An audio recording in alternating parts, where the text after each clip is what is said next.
Hey, how's it going everyone? Atlantis here, and we have a ton of new changes with the soft launch of the version 0.2 update.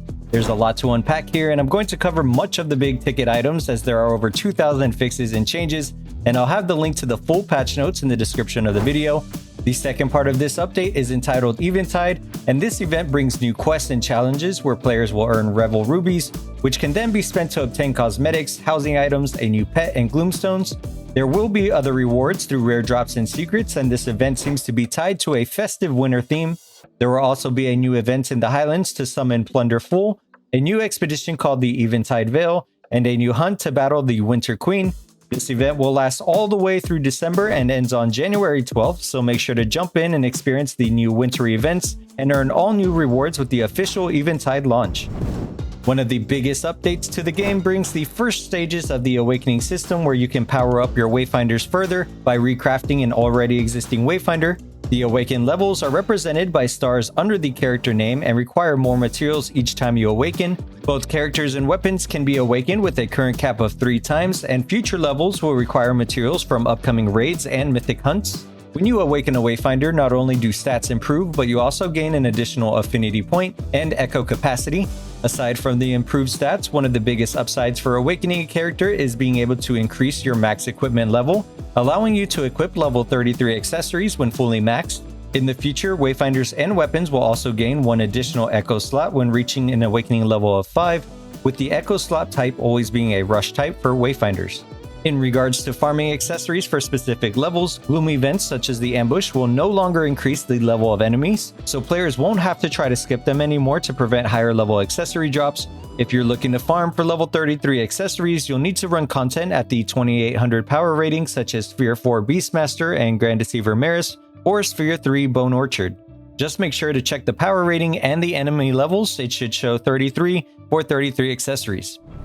Graphically, the game has some new changes and a new design for various zones such as the Bloodworks in the mines, as well as the new winter environments for Skylight and the Highlands. There are some new Wayfinder animations such as double jump for Venomous, as well as her Needle's ability. Silo has a new look for his bombs, and his ultimate now creates a huge orbital-like strike, which looks really cool.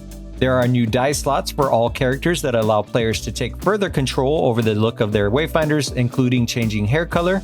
Weapon dies are also available, so you can fine-tune your whole thematic look to match both between weapons and Wayfinders. The UI has also had some major improvements with changes to the login screen, menu setup, reward tower, which now displays the floor level so you can click directly to a tier, new icons for accessories and items.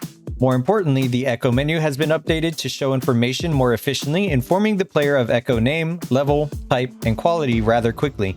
The dusting channel seems to move much faster and just better optimized overall. The new sell screen also operates with better performance and allows players to sell multiple resources and see crucial information such as Echo slot types and levels on accessories with a quick glance. There are 5 new weapons introduced with this update: the new dual strikers Umbros, a new burst rifle called Voidbinder. We have Windmother's Fang, which is a new great sword, a new scythe called Bloodsong, and Wingrave's signature sword and shield Bastion. Thousand Cuts is the weapon ability for Umbros, and the player performs a flurry of attacks in all directions. Voidbinder's ability, Abyssal Anchor, consumes 1 charge to shoot a soul spear that pierces and attaches a shadow tether to all enemies. Additional shots will damage all tethered enemies. Transcendence is the weapon ability for Windmother's Fang and executes a 3 to 5 hit combo determined by the amount of momentum used, and allows the player to reach the heat of battle combo cap up to 300%. Bloodsong's ability, Wheel of Pain, throws the scythe and spins in place as long as the button is held, dealing damage to enemies while also healing the Wayfinder. Upon release, unleash a wide swipe attack that deals additional damage. And last, we have Bastion's ability, Healing Pulse, that heals the Wayfinder and nearby allies, determined by how many power pips consumed.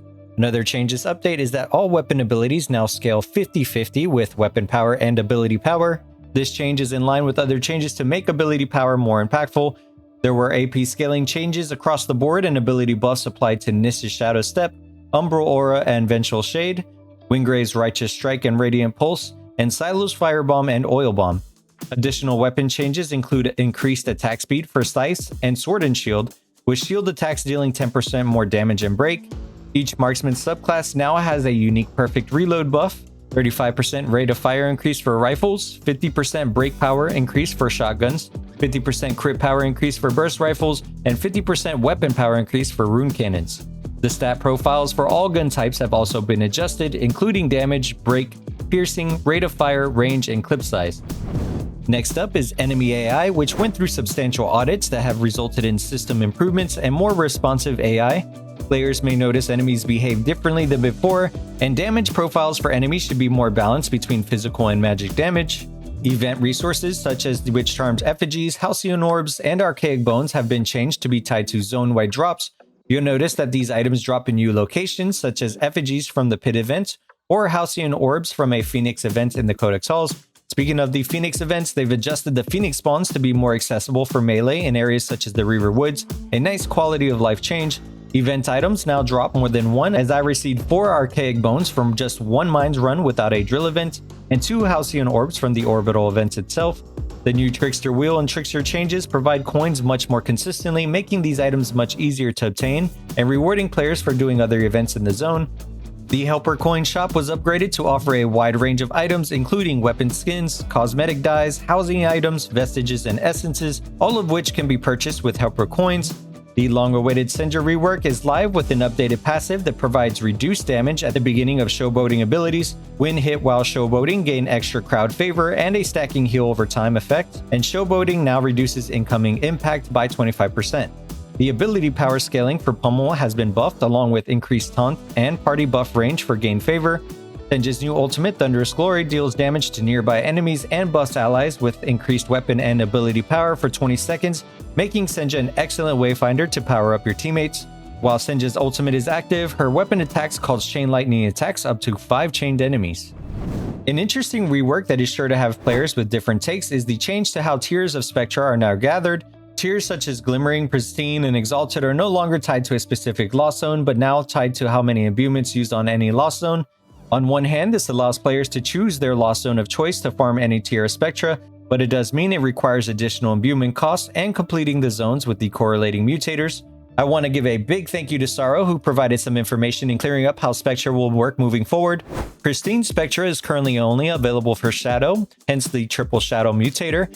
Exalted Spectra is currently unavailable. No recipes should be asking for any Pristine Spectra outside of Shadow, and Exalted Spectra is currently unused at the moment, so this means you'll either be using 1 or 2 imbuements for up to Glimmering tiers, and then Triple Shadow for Pristine Shadow. A change that will have most players excited for is that Vestiges and Essences now have increased drop rates for higher spheres, providing a reward for completing a higher difficulty than having increased drop rates for these items. A number of bosses have had some adjustments, such as the Dread Legion ticking dot being reduced and delayed, and platforms lasting longer. There are also 2 artifacts to earn with this update. The Dread Legion artifact increases your magical defense in relation to your impact meter by up to 10% when full. This artifact has the iconic Dread Legion tendrils design, bringing a part of the Legion to your home.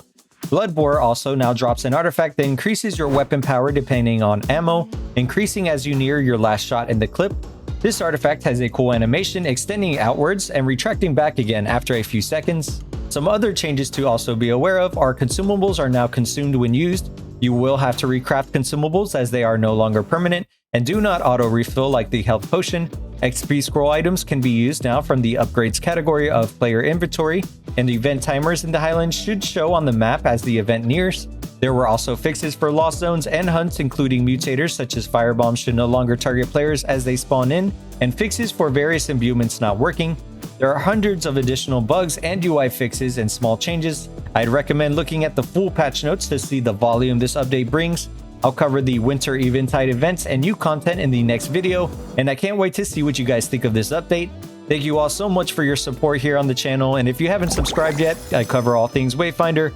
Good luck in your adventures. Thanks for watching, and I'll see you in the next one.